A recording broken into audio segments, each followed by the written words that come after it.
Welcome to the Love, Sex, and Leadership podcast, where you can discover simple tantric teachings to embody your true power, awaken your soul's wisdom, and live an inspired life as a natural, intuitive, and heart-centered leader.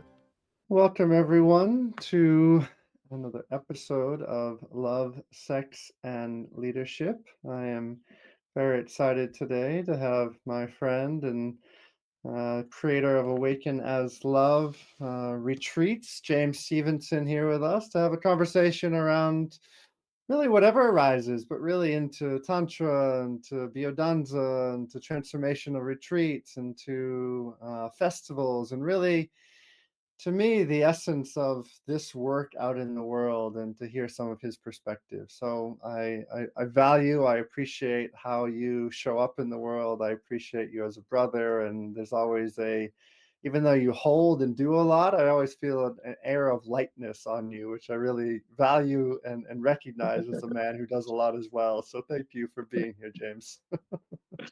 Thanks for that. That might be a projection from your side, but yes, I love that. Well, I'd say at least your outward showcasing of everything that you hold is quite easeful and graceful, which I appreciate. It's like one of those ducks with the legs that are kind of going crazy under the water. So for those that don't know you, maybe just share, a little bit about who you are and really what your creation and what you're doing in the world and some of the why behind it, if you want to share a little intro on that side.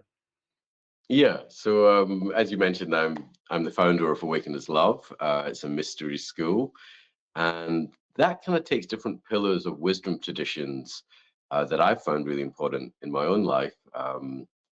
Tantra, Biodanza, as you mentioned, shamanism, and it adds in this spice of integral theory, which I'm sure we're going to speak a little bit more about today.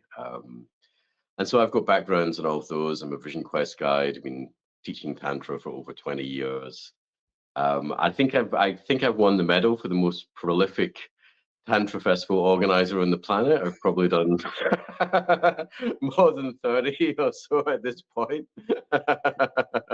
So I'm persistent, if nothing else. Amazing. And in everything that you're doing, the festivals, the work you've been doing for over 20 years, like for you, what's really the why in your life and the level? Because you're a leader. I can feel you as a leader.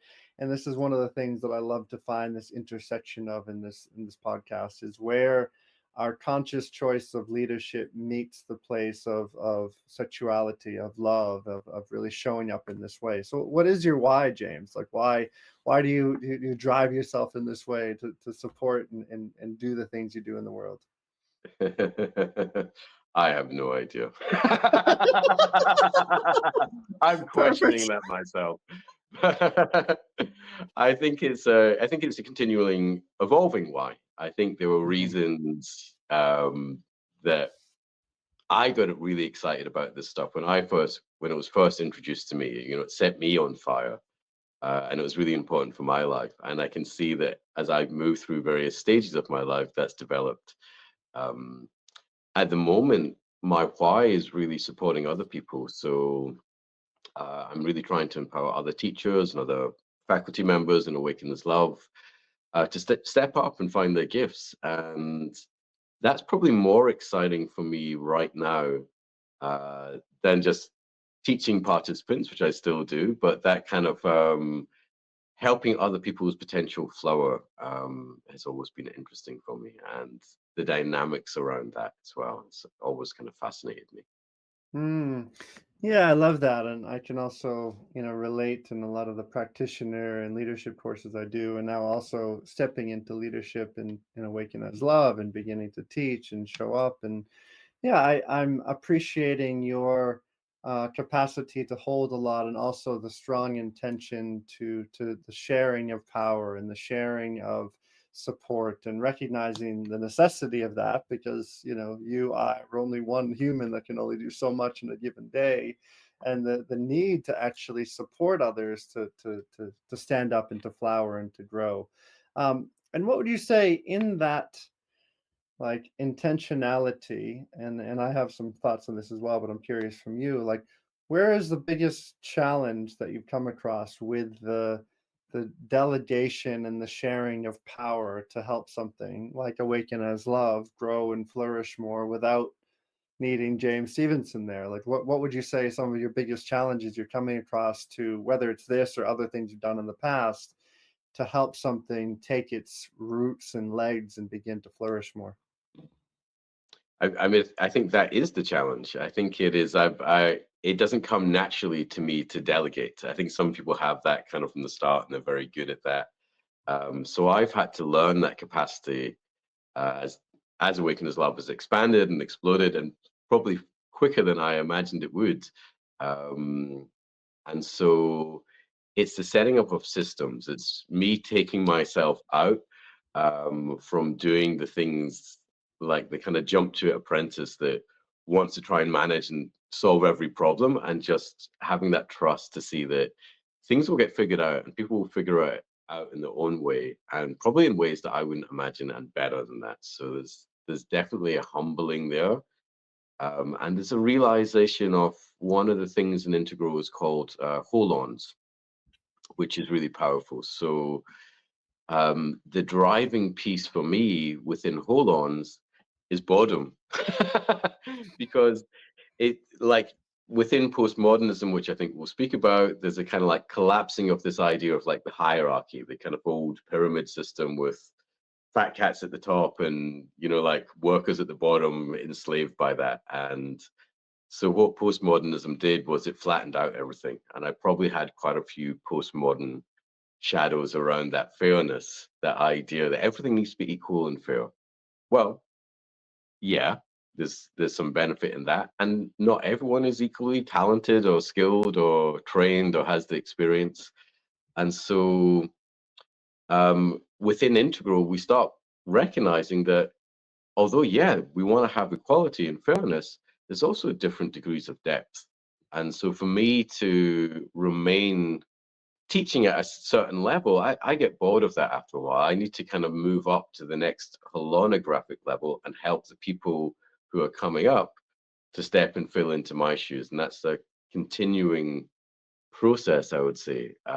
So that's been fascinating for me, and it's quite different from what we'd find in new age circles and ideas about spirituality, where we might sit in a circle, we all have our share about how we think things should be, but we're lacking that penetration and that leadership.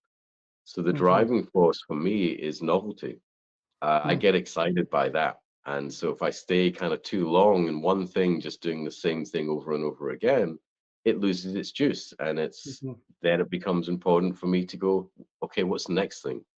mm. Where is that cutting edge of the universe right now? What is consciousness looking at? And how can I listen into that and help that to come through me and through the work that I'm doing? So I hear in what you're sharing a really deep balance between that capacity to penetrate with knowledge, with wisdom, with awareness, and to deeply listen to where you're naturally being called towards and not getting too long stuck in the same rut that kind of, inhibits the growth of life force. Yeah. Yeah. And I Mm, think it's probably a movement from the personal to the transpersonal in some way. mhm, During the pandemic, I really let go of a lot of things. I let go of relationship. I let go of awaken as love. I let go of the idea of it being anything.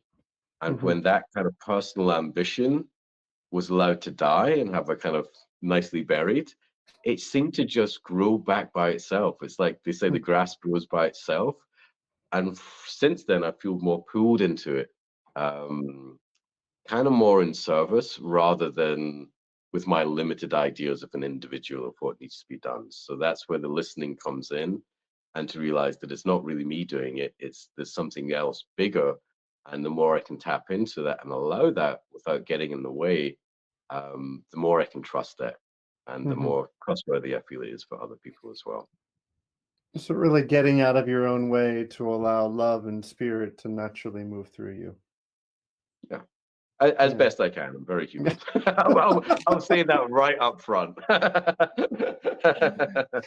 As we all are. I mean, that's often a prayer I have, even with, this project I'm working on here in Portugal and other teaching and things, is like trying to get myself out of the way so that whatever wants to be moved through me, whether in leadership, in form, in creation, can have its best expression without my, ego driven personality trying to name and claim and grab things. It's like, okay, what's actually trying to emerge here? Yeah. And it's natural. We have to accept that there will be a part of us doing that. Otherwise, it Hmm. gets kind of pushed into shadows. So, Hmm. And you mentioned integral theory, and I haven't I've spoken some about it a little bit on the podcast, but I'd love for those new people that aren't familiar with that, and just to give some of the general framework of what that is, as well as how it applies to someone who maybe doesn't really get it. I know it's a lot of pieces to it, but in a general outlook, like what would be the importance for someone to then go and study more integral theory and to understand more of it? What would be the benefits, or like what would be their why to integrate those principles into their life? yeah, great. Well, it's described as a theory of everything. So it's very big picture orientated. My passion for it comes in synthesizing integral theory and Tantra and embodiment work. So I've kind of like bridge a couple of different groups and camps. And what I noticed within a lot of maybe more New Age Tantra, there's a lot of embodiment, and that's really healthy. But a lot of experiences, a lot of peak experiences, perhaps, um, which are great to see what is possible. But then they don't always give the maps or the understanding or bring back in the mind to get a clarity on what is actually going on. And so maybe with less tools and more just those highs, then it becomes an addictive thing that you need to keep going to another training to kind of re-tap into that again. Hmm. And in the other camp, in it, people who are very into integral, they can be very heady and understand everything in the maps and things and argue about it all day long. But they're maybe not really bringing it and embodying it into their life. It maybe sits more like a kind of nice cognitive theory that we've got, which can make us feel like we understand or get things. But I feel that alchemy is in that meeting point between both of those. So Hmm. integral theory is making you more whole. It's more holistic in a way. It's showing you the places where you might be partial in your thinking. It's helping you to understand the nature of reality. So it has 5 different elements. The first one, the 4 dimensions, the 4 quadrants of reality includes your individual and the collective, and also subjective and objective as well. And between those 4 things is how, as soon as we come to the world of duality and space and time, they are said to tetra arise. So those 4 fragments of reality. And you can check already inside, are things subjective? Can you look inside and name feelings and emotions that, someone from outside just looking at your body might not be able to pick up? Hmm. Um, and is that reality when you open your eyes, like are there things that we can, objects such as cushions or whatever, that do have a reality? And that those 4 quadrants start to make us more holistic. The tendency in human beings is to be partial in our perception, in our understanding, and in our behavior. And we miss out fragments of a bigger picture. I notice a lot of the arguments on Facebook might just be different quadrants arguing like, no, I think this is more true. No, I think this is true. And the reality is, there's a little bit of truth in everything.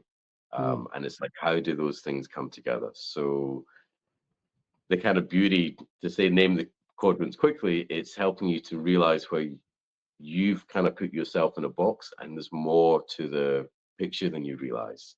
Hmm. They also have lines of development, so it focuses very much on how things grow, and to see that we have multiple capacities, multiple intelligences They don't all need to be equal, but if we've been only doing play parties, um, in terms of what we think Tantra is, then it might be interesting to go and do a silent meditation retreat for a week. Or if you've Mhm. only been doing kind of very serious meditation retreats, maybe it's good to go and do some ecstatic dance or some Tantra or something that feels a bit more embodied and flesh out those so we don't just have one kind of like javelin through a big muscle in one arm and the other arm withering at the side. Mhm. Mhm. um, and then there's also stages of development, like Mm. structures of development. How do we grow? And this is something that's been recognized more over the last 100 years or so. It fleshes out traditional waking up enlightenment to see that that journey doesn't really end. There's a kind of inner recognition or inner kind of wakefulness to the truth of who you are, but what you experience in life is infinite because the Mhm. cosmos is infinite. So the Mm. way you can understand that and the way that you can behave and perceive reality um, is actually quite vast. Mm. There's more space in that and much more than we think. And Mhm. so it starts to recognize the development of individuals, but also the development of the species, which we would call more evolution. Mm. And then finally, there's another part which is typologies. Um, and typologies are all the things that don't really fit into those first four, but the different maps of reality, such as astrology, human design, archetypes. How do things come in certain patterns, and how do understanding those patterns help me understand life and make sense of it and respond? Mhm. So there's a lot more information on integral theory that you can find on YouTube, and I recommend going to those videos if you don't know it. That's a really quick synopsis. But the reason we use that is that I feel that it's the next turning of things like Tantra, things like Buddhism, spiritual development. It's bringing in a much bigger picture of reality, and it Mm. helps you to understand things that we might already be very familiar with, like how they kind of hang together, how those things fit. We realize like, oh, that's to do with states. Sorry, I missed out an element, which is states of consciousness, which Mhm. um, yeah, which is one of the main things we're kind of concerned with. But you start to understand like what we're doing with Reiki. Okay, that's subtle energy. We start to see that's where that fits in that map. And Mhm. even though that map describes it all from a kind of bird's eye overview, we also know that the details and the lived experience of it is not the same as the overview. You know, you have to dive into that as well. And that's where Mhm. maybe people who are very into integral have that big overview, but then maybe lacking in some of the details of like, well, how does it feel to be within that? And how does that Mm. show up daily in my life in a way that isn't just a theory, but is a lived reality? Mhm. Mhm. Yeah, I love that. I love the many of the different pieces, and definitely my kind of nerdy, brainy self loves to dive into these pieces. And the thing that I can relate to that I feel like is important in our day and age is to where these different evolutionary pieces of our conscious awareness can be applied into day-to-day life. And I think as you're sharing, I'm remembering why I'm drawn to this work, remembering why I appreciate it, because I do feel that without the conscious intellectual comprehension of the world in which we're living in, then these subtle energetic realms that we might begin to feel and to taste and to have a felt sense of can't always be personified in a very encapsulated understanding. And so the systems in place for that allow the different abstract places of reality to actually make sense more so we can live more in the body and not necessarily in the head. And that's to me where the deep studies into the mind have really led me. It's like actually by understanding more of these things in the mind, I can be more in my body because my mind is something to grab onto. Hmm. I love that. And is that like it in you? Because I know there's a strong focus in the body. Like, have you found that with these deeper pieces of mental comprehension and mental systems and formats and all of that, that your felt sense in your day-to-day life is more than in the body, or do you find yourself like when in relationship explaining things or like or putting out drafts, or do you find yourself a more felt sense in the body in your day-to-day life or more conceptualized in mind? Curious more than anything. I like that. I would say it's a felt sense, but I Hmm. think that felt sense is often digested wisdom. Hmm. So my intuition's quite strong on things, and even so I can kind of listen into that and feel it and then go back to the mind and understand it. But it's because of concepts or things that I've lived through and I've embodied it. Um, and then I almost feel that like it's in the gut, you know, you kind of know something's off, or you kind of can sense something there. The spider senses are tingling. And that's because of work that I have done in the past. That's where I have looked deeply within inquiry to see like what is the nature of this thing, and Hmm. does it make sense to me? So I tend to trust people who have digested wisdom. I would say it's like that process of wisdom needs to be digested, and then it can come out in whatever form and in their own words, and you'll notice the difference between a teacher who just regurgitates what their teacher told them and someone who's actually speaking from their own life experience. So Hmm. I would say it's a felt sense, but that there's definitely a flow of connection between the mind and that felt sense. Hmm. Yeah. And the concept or the feeling or the aspect understanding of love. This is a term, I talked about it on Love, Sex, and Leadership, and we talked about it in life. We talked about it in intimacy. We talked about it. Love is this term that gets so woven around in our day-to-day world that often gets personified around romance and sexuality. And I'd love to hear, like, for someone who's awakening as to love, who's awakening to their inherent sense of love, like what does that mean to you inside when you see someone actually awakening to love, and how does that mean for you, like, to awaken to love on a personal sense, on a universal sense? Like, where does that live and breathe inside of you? I love that. Yeah. Well, I was quite clear when I named this that it's not awaken to love, that it's awaken as love. That it's really the most simple, the most basic, true nature of who we are. And Hmm. then it's not like we need to create that. It's not that, in my experience, um, it's not that we need to do anything or get better in some way. All we need to do is kind of like take the shit out the way that's standing in the way of that. They kind of like clean the filter, as it were.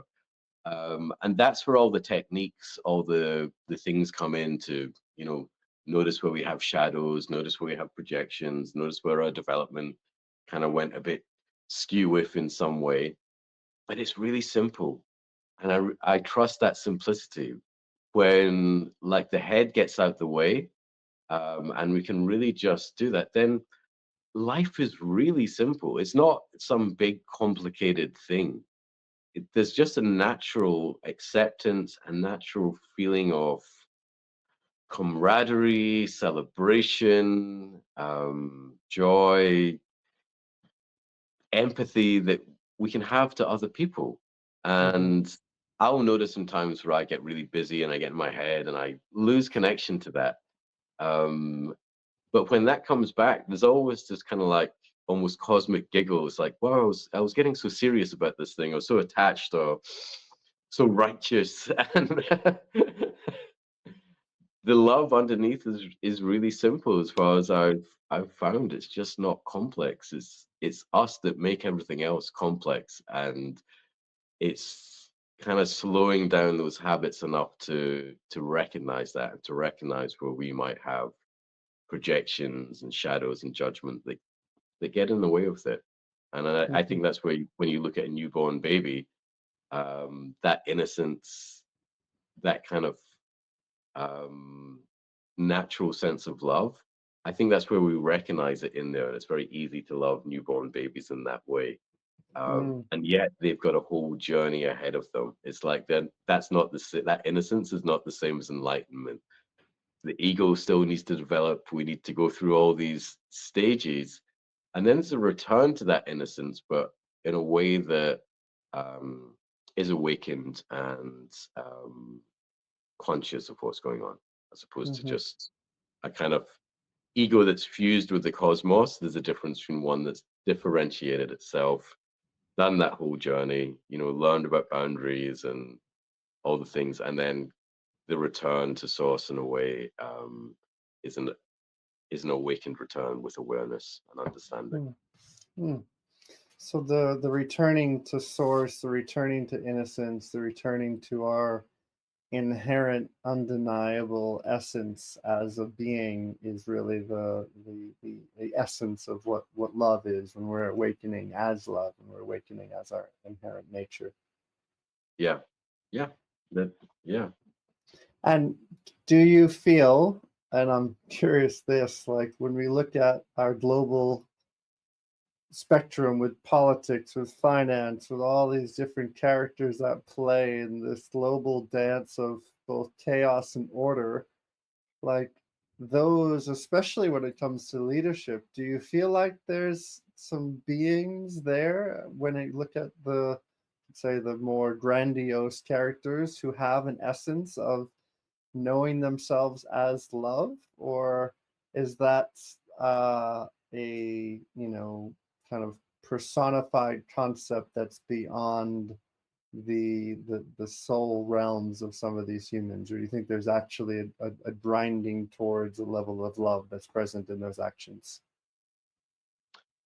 Well, actually, I watched a documentary on Zelensky, Hmm. and like, who knows around propaganda, and he's an actor and all that, but the quality of his care and humanity really touched me. Hmm. You know, I saw, especially when Ukraine was first invaded, there was a moment where everyone thought he was just going to leave the country, and he stayed, and his family stayed, and they knew that if they could survive like at least a week, they wouldn't get any help initially, but if they could make it a week, then help would slowly start coming in. And in all his actions, and I saw in that documentary, I really recommend it. He was one of the first leaders that I was like, wow, I actually really respect this person. Hmm. Most of Hmm. them I kind of look at as quite childish, and developmentally we get probably where the center of gravity of our um, society is, our culture is. But I was quite surprised by that. That was one of the few recent ones where I really actually felt like, wow, this person really does care. He does really have a heart, and I feel like the level of humanity was touching in that. And I Hmm. don't know. Hmm. I haven't met him in person. So is Trump awakened to love?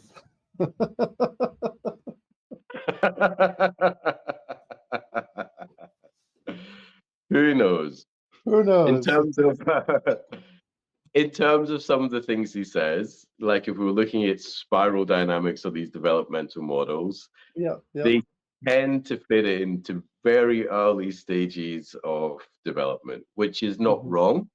Like it's not that the higher or more evolved stages are necessarily better, they're just more unfolded.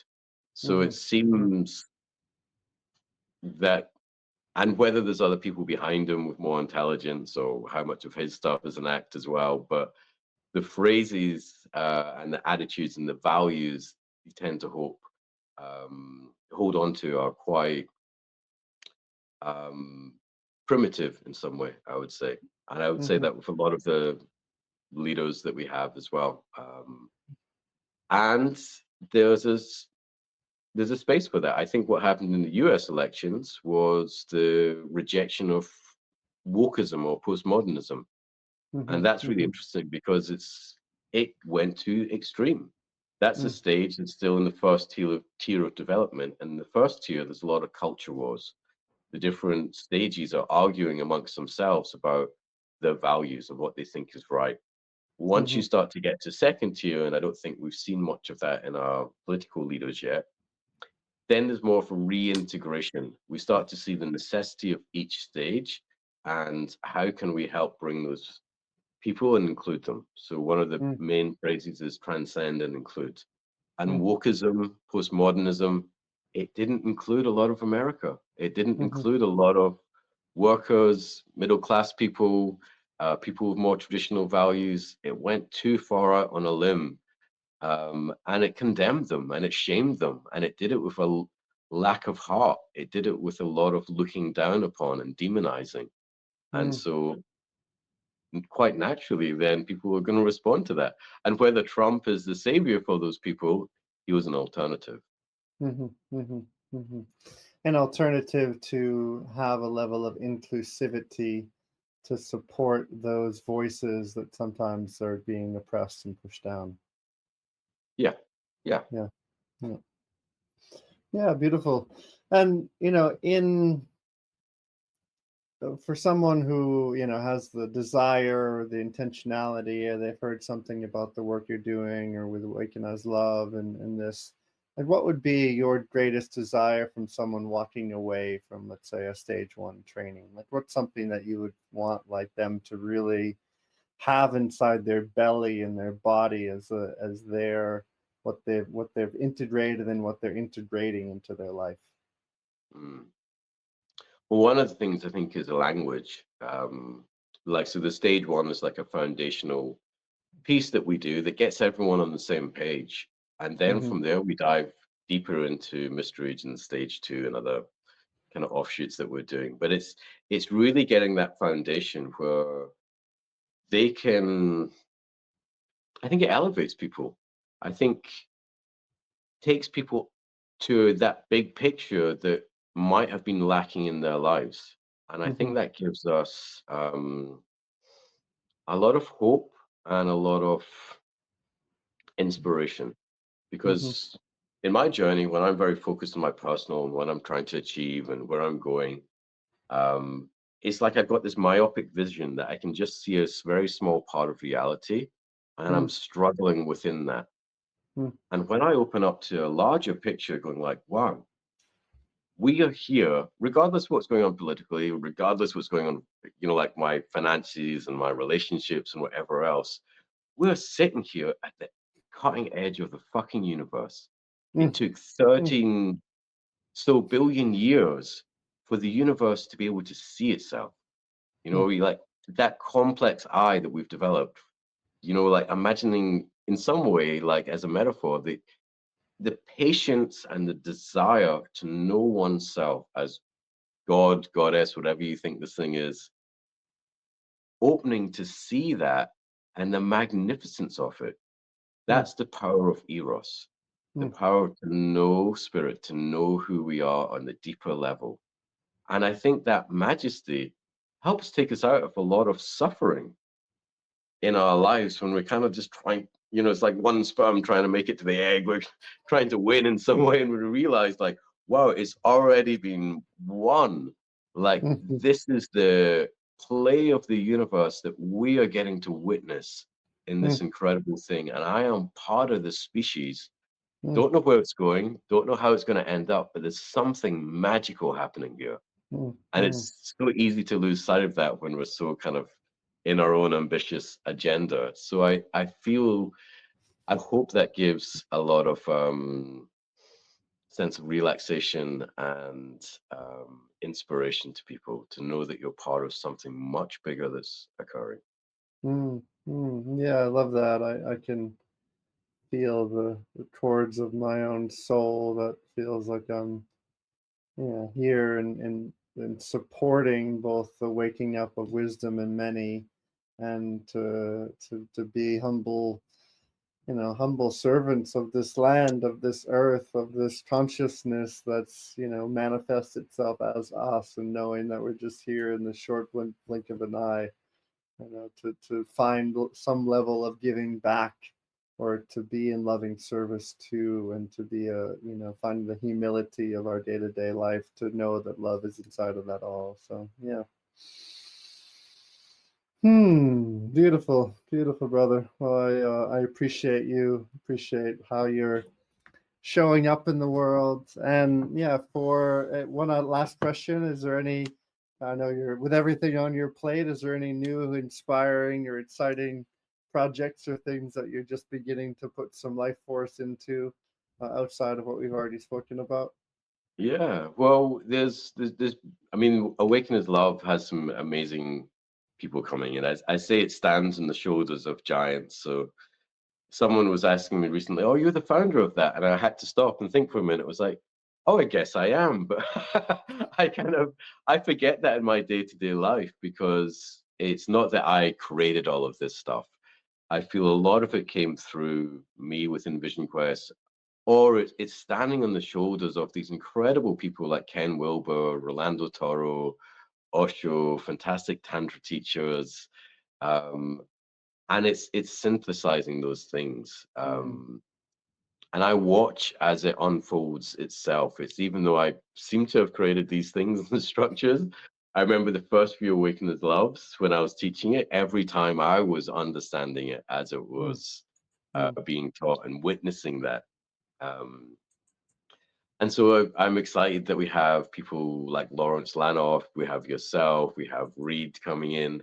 So, like, you know, big personalities, big people doing incredible work, but finding how to kind of offer that within Awaken as Love and within this integral framework. And there's Awaken as Eros, which is happening in Cabo next year. I can't remember the dates exactly off the top of my head, but I know that's going much deeper into sexuality, more of that field. We do a little bit in the stage one, but it's a deeper dive there. There's a practitioner training that's getting created from Kathleen Sain-Fugos, which is very exciting. I'm going to be supporting in that. There's John Skelton, who many might know from his psychotherapy and trauma work, that we're bringing a trauma-informed course. Um, there's the stage two, which deepens into medicine wheels and much more shamanic work. But there's also a stage three or some deeper dives that are coming. Perhaps mm, some also with some plant medicine helpers as well, where we're really investigating states of consciousness mm, and that mm. deep listening into the cosmos to see, okay, what is it that wants to emerge? So those are some of the things on the horizon that I can't wait to see. And yeah, and we have so many gifted people in the faculty that more things will be co-created. And I think from yourself as well. Absolutely, absolutely. Well, thank you for your time today. Thank you for the deep listening that's brought you forth to this moment in time in your life and everything that's moving through you. And I appreciate your the leadership skills it takes to guide, but also to listen and to support others evolve and grow in their expression as well. And it's a big part of our conversations here. So appreciate you, brother. Thank you so much. If people want to find you, awakenaslove.com, any other thing you want to, any other website or anything else to share? I think there's Awaken as Love on Instagram as well. I think it's just Awaken as Love. I'm not great in social media, but if you go to the main website, there's also a Mighty Networks that we have set up now with some of these online courses and other things coming. But the Awaken as Love website is probably the first place to start. And Amazing. we have one coming up in Bali. We're going to do a stage one there. We do. Very excited about that. That's going to be the 18th to the 25th in Bali. So those of you that like to experience both James and I in person, will be up on the North Shore in Bali and with Taina. And excited to bring this magic to Bali and Yeah. to awaken many beings to the power and potency inside of them. So if you'd like to find out more, comment below. We can share some links and hope to see many of you there. Thank you, brother. Thank you for your time. Appreciate you and look forward to seeing you soon.